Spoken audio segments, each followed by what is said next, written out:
Hi, this is Denise Matthew. I hope you're doing well. I'm doing something a little different this month. I'm going to do just a really quick overview of what to expect for this month ahead.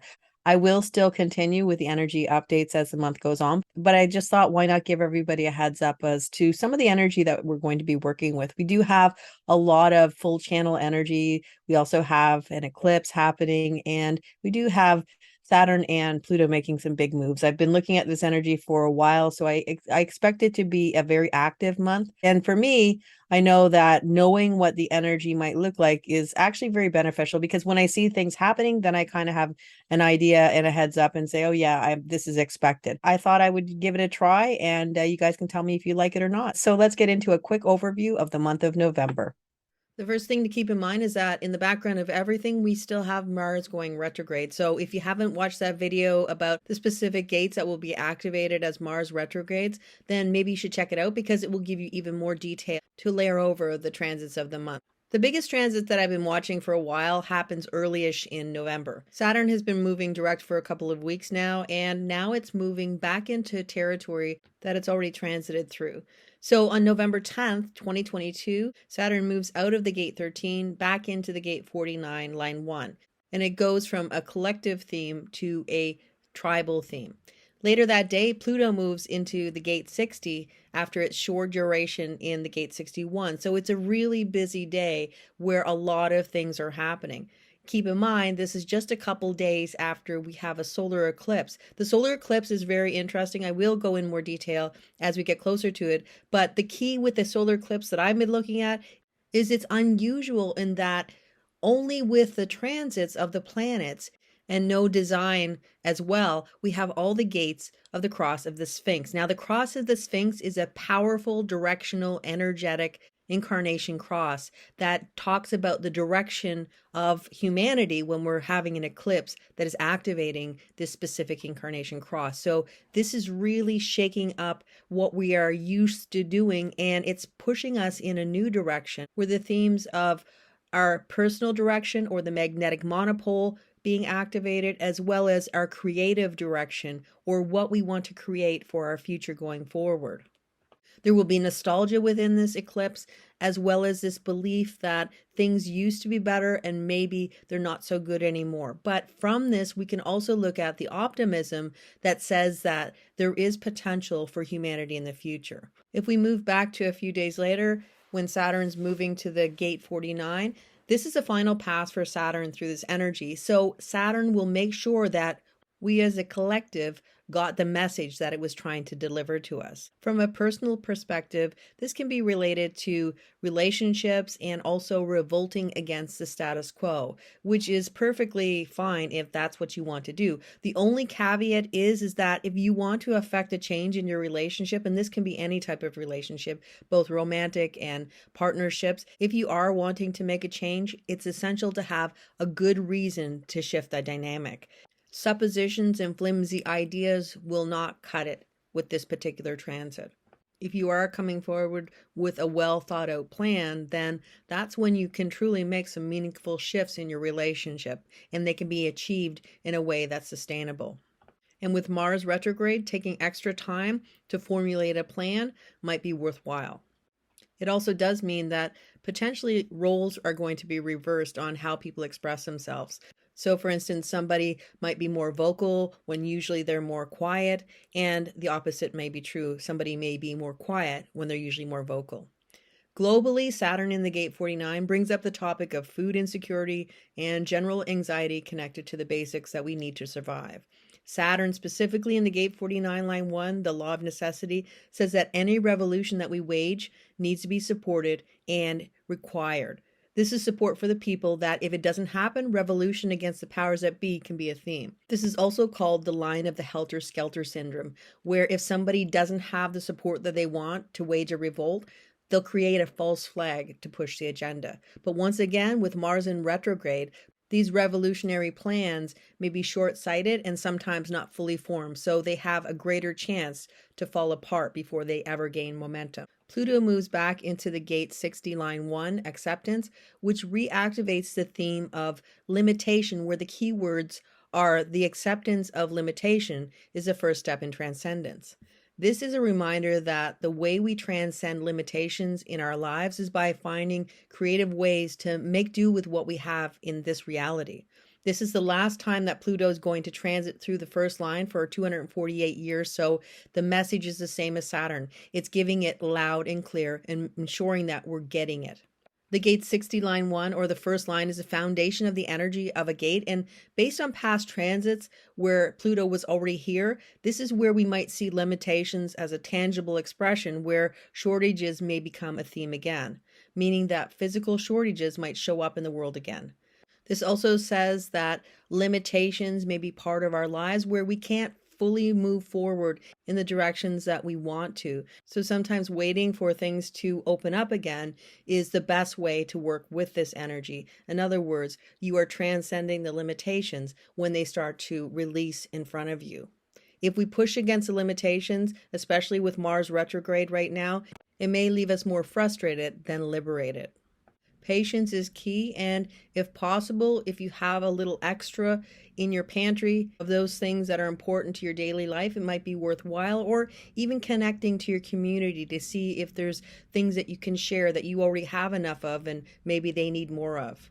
Creative ways to stretch your budget may be a great way to work through this energy, because we know that the opposition for the gate 60 is the gate 56, which is all about creative expressions of how we can work with the limitations that we find within our lives. After almost 4 months of the same energy, on November 27th, the nodes will change from the gate 2 and the gate 1 to the gate 24 and the gate 44. Anyone who links up to either of these energies through hanging gates 26 and or gate 61 might be impacted even more than others, but everyone can feel this energy in one way or another. The gate 24 is an awareness gate that can bring clarity to things that might have eluded you for a long time, especially since Pluto made its last pass through the gate 61 from September 5th to November 10th, 2022, giving us a lot of downloads that may have resulted in more questions than answers. The gate 24 line 6, where the north node begins, can increase suspicion thematically, sometimes to the point where we miss opportunities because we focus on the wrong things for us. Healthy suspicion is obviously perfectly fine, but if it takes control of all parts of your life, then sometimes it's a good idea to take a step back and maybe even a deeper look at what is true for you and what needs more time for you to figure out. The gate 44 brings the new and improved and is connected to sales and advertising, but can also be about improvements that you want to make in your life. It might even be a good time to launch something that is genuinely an improvement on something that already exists. The north node in the gate 2 gave you the direction to ponder, and now it's about deciding if you want to take the next step based on what you've learned. It's also about using your past experiences to guide you forward, surrendering to the concept that patience with the process unfolding in divine timing can bring rewards. Now, if we bring these two gates together, we are returning to the same thought patterns over and again, but with the gate 44 included. This is where we're trying to up the game so gains can be made on old concepts that have been infused with mutation. Globally, we might hear about new sales pitches for old products or new ways to treat addiction and even mental health based on old remedies or ancient therapies. As mentioned, this can be a time to perfect a sales pitch or to incorporate something new and improved in your life that you feel will be better overall. It can also be when we have a new global addiction or an old trend that is revived and everyone is doing it. For instance, the resurgence of a Rubik's Cube. A really big theme for this month in general is that because we have so much individual energy that is in play with the planetary transits, melancholy can be a theme that is playing out for the whole month. So that means that being really aware about that energy being present in your life and how it can affect your mood is essential to understand that this energy is about creative expression and creative flow and isn't about stopping you in your tracks or making you feel uncomfortable, because ultimately when melancholy comes through individual energy, it also brings with it creative expression where we can really create something within ourselves or within our lives that we want to see. Many times as you move through the energy, you may not see that potential, and it's only afterwards that you actually can see that there was a lot more to the energy than met the eye. Some things that might help with moving this energy and allowing it to flow naturally is getting out in nature if possible. Sometimes even exercise can help you channel the energy in a way where you're not internalizing and allowing it to flow externally. And of course, there's always creative expression of the classics like painting, music, or any artistic expression that you feel you want to do. Ultimately, it's about doing something that you actually like to do.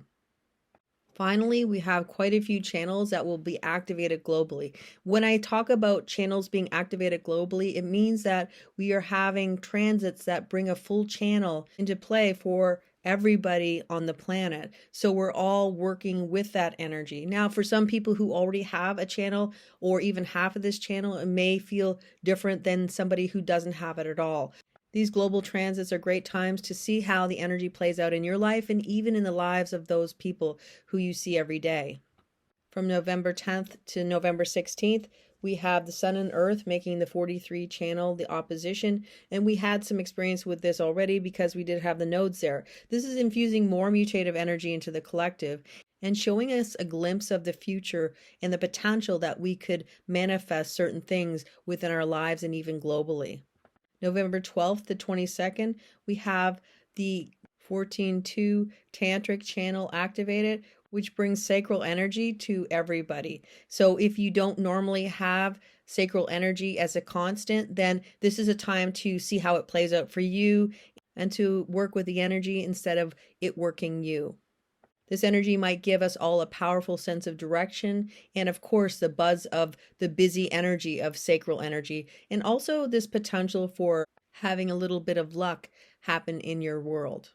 November 22nd to 27th, we have the Sun and Earth forming the opposition, the 3420, and this is giving us even more sacral energy, which is going to really power up everybody with the energy of a pure manifesting generator, where we get the most powerful motor going directly to the throat.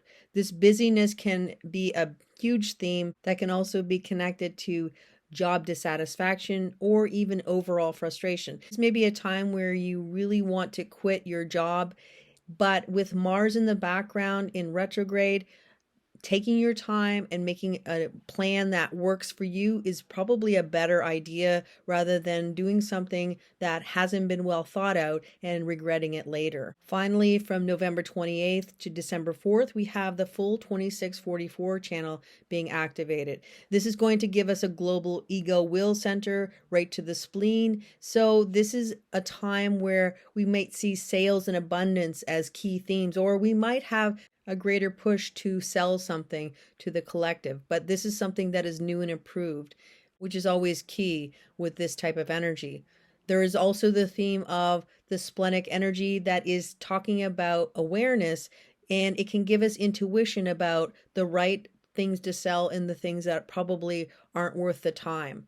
The other perspective is this is a health channel that can give you added insight into your health, especially if you don't normally have a defined spleen. So that's the transits of November in a nutshell. I hope you enjoyed it, and I will be back again soon with another energy update and an eclipse video. And until then, take care, and I will see you again soon.